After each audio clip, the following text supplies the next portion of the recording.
Oi, eu sou o Bispo, fotógrafo, e aqui no canal você tem um pouco de fotografia, um pouco de curiosidade, tudo sobre esses mais de 25 anos de carreira. Então, não deixe de se inscrever no canal, acionar o sininho e vem comigo!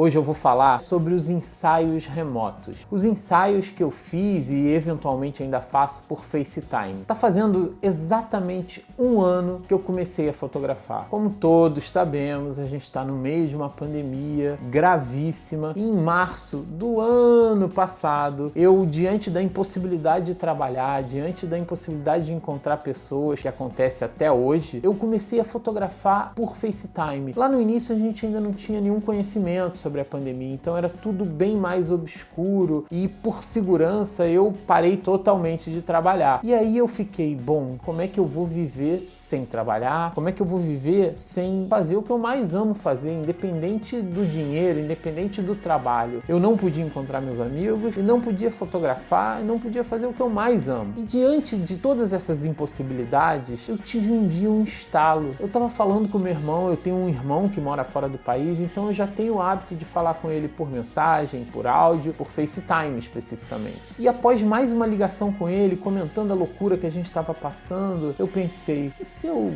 fizer um print aqui? Deixa eu ver. E aí eu lembrei que eu já fazia isso, eventualmente, dele, da minha sobrinha, de amigos. Eu eventualmente printava uma conversa para guardar, para depois mandar, para compartilhar. No FaceTime especificamente, fazia fotos. E eu pensei, cara, mas e se eu fizer isso de maneira mais profissa? Se eu parar, pensar, dirigir, pedir para ir para um lugar, como se fosse um trabalho, uma foto, será que existe a possibilidade? Será que isso supre um pouco a falta de fazer retrato, a falta de fotografar que eu estava sentindo? Então, após esse questionamento, após esse insight, eu chamei uma amiga, uma atriz, a Bianca Joy, e falei com ela, poxa, Bianca, eu tô pensando em fazer uns retratos, posso te ligar amanhã, a gente faz um retrato? E tudo começou a partir dali. Ela foi a primeira pessoa que eu fotografei assim, e comecei a gostar do resultado e dali não parei. Eu não sei nem contar quantos retratos por FaceTime eu fiz nesse um ano, que muita coisa aconteceu depois que eu comecei. Então, com essa maneira de fazer retrato e animado por poder estar experimentando uma coisa que eu nunca tinha feito antes, eu comecei a marcar com amigos, com conhecidos, com parceiros de trabalho. Então, às vezes eu ligava para uma atriz, para um ator, para o cantor, comecei a fazer 2, 3 por dia e quando eu vi eu estava produzindo mais do que na minha época de trabalho. Isso foi tomando um corpo,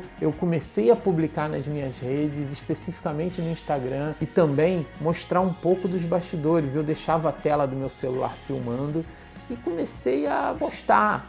E as pessoas começaram a se interessar, começaram a perguntar como é que eu fazia aquilo, começaram a pedir para eu fazer alguns outros atores, atrizes, e quando eu vi eu já tinha centenas de retratos. Até que finalmente eu recebi uma mensagem de uma revista, de um jornal aqui do Rio, querendo fazer uma matéria, querendo conversar comigo sobre como estava sendo a pandemia, como eu estava me virando no trabalho e principalmente como eu fazia aqueles retratos que eu vinha postando. Diante disso, a gente teve uma ideia, fazer alguns personagens especificamente para a revista, misturar personagens que eu já tinha feito e acabou que isso foi parar na capa da revista, ela, do Globo, uma grande matéria sobre esses retratos feitos de maneira remota. Então, lá em março, há um ano atrás, as coisas começaram a clarear nesse sentido. Eu comecei a perceber que talvez, além de matar o meu desejo de fazer retratos, eu também poderia continuar vivendo profissionalmente do meu trabalho. Então eu comecei a perceber que, além de encarar como hobby, como uma maneira pequena de matar a saudade do fazer retrato, isso também poderia virar um trabalho. Então essa primeira capa de revista acabou trazendo outros pedidos, outras encomendas. Fiquei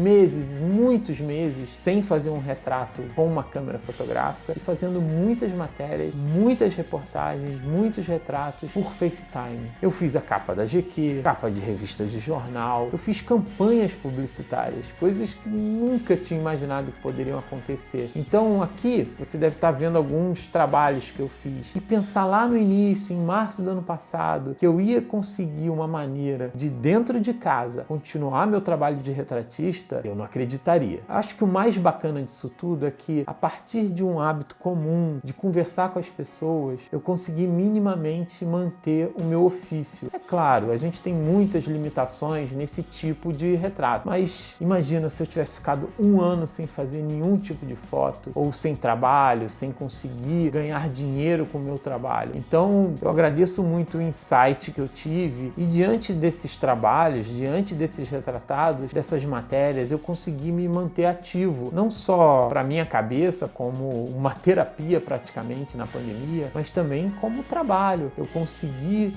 fazer bons clientes novos que eu nunca tinha trabalhado. Então não importa muito a ferramenta que você tem, se é uma câmera que custa R$1 milhão ou se é um aparelho de telefone fazendo uma foto à distância, quer dizer, extremo oposto do que seria um trabalho com uma câmera profissional presencial. Usando esse botão de foto, eu simplesmente tentava achar uma luz boa na casa da pessoa, à distância, vendo sempre pelo vídeo, e a partir disso eu ia tentando dirigir minimamente. Uma coisa que tem que ser falada é que a gente não tem um controle de luz durante a ligação, como na câmera do celular. Então é muito importante sempre achar um canto que tem uma luz suave, constante e que a gente consiga minimamente controlar ela. Então dessa maneira eu acho que eu consegui bons retratos. E foi muito bacana ver também o quão foi importante para as pessoas, atores, atrizes, cantores que têm o hábito de posar, também sentem falta e também tinham trabalhos para entregar. Tinha uma entrevista, eu fazia foto, eu fiz capa de disco via FaceTime, material de divulgação, de imprensa. Então foi uma maneira criativa para continuar vivendo, porque mais do que trabalho é o que a gente ama fazer. E agora, um ano depois, como ainda estamos nessa pandemia e parece que cada vez pior, não conseguimos sair dela, se você tem um celular, tem alguém que você goste, que você queira ligar e queira registrar, já que encontrar ainda está muito complicado, é inviável praticamente, liga para a pessoa, faz uma videochamada, mata a saudade da pessoa. E por que você não faz um retrato no fim dessa ligação? Então, não desistam de trabalhar, usem as ferramentas que temos, continuem produzindo. E se você gostou desse vídeo, manda para um amigo, compartilha, que semana que vem tem mais, tá bom? Tchau!